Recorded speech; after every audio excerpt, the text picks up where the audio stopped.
Hello guys, আজকে আমরা বানাবো সাবুদানার খিচুড়ি। সাবুদানাটা আমি ভিজিয়ে নিলাম, 1-2 ঘন্টা ভিজিয়ে রাখতে হবে। তারপরে আলু সেদ্ধ করে রেখেছিলাম, আলুটা ছাড়িয়ে নিয়েছি ভালো করে। আলুটা ছাড়িয়ে ভালো করে সাইডে আমরা রেখে দেবো।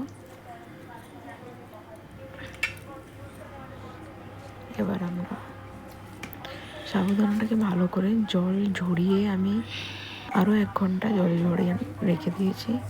এবার আমরা সেদ্ধ আলুটাকে এর সাথে ভালো করে মিশিয়ে দেবো।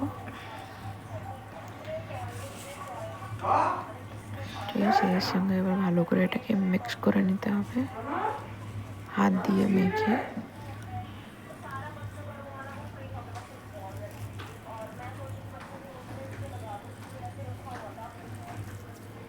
ভালো করে মেখে নেবো আমরা।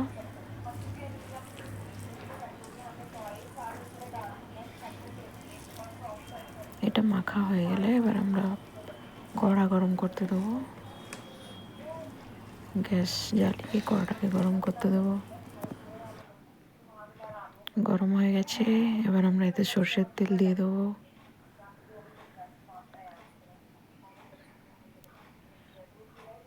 তেলটা গরম হয়ে এলে কালো সর্ষে আর হিং ফোড়নে দিয়ে দেবো।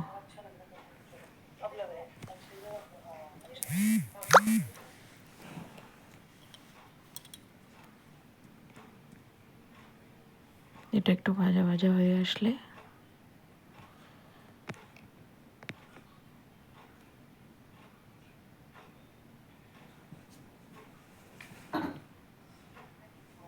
ভাজা হয়ে আসছে, এবার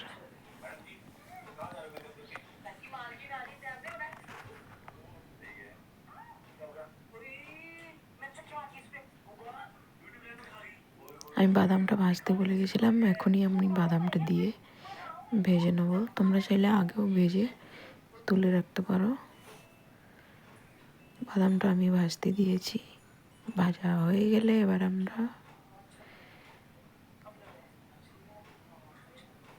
2-3টে কাঁচা লঙ্কা এর মধ্যে দিয়ে দেবো।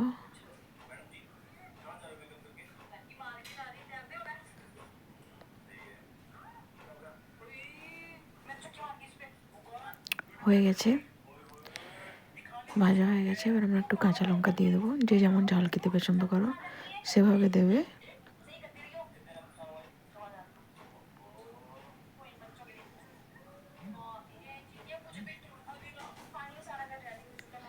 লঙ্কাটাও ভালো করে ভাজা হয়ে আসলে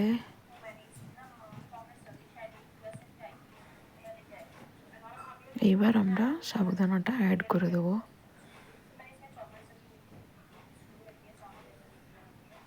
পুরোটা দিয়ে এবার আমরা ভালো করে নাড়াচাড়া করে নেব।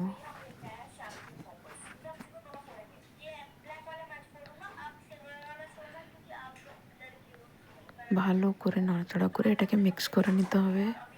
এইবার তারপর আমরা একটু স্বাদ মতো নুন দিয়ে দেবো, আর নামানোর সময় এবার একটু কাটা ধনে পাতা কুচি। ব্যাস রেডি আমাদের সাবুদানার খিচুড়ি। গ্যাস বন্ধ করে আমরা গরম গরম এটা সার্ভ করবো। আর তোমরা জানিও এটা খেয়ে কেমন লাগলো, বানিয়ে কমেন্টে জানাবে প্লিজ।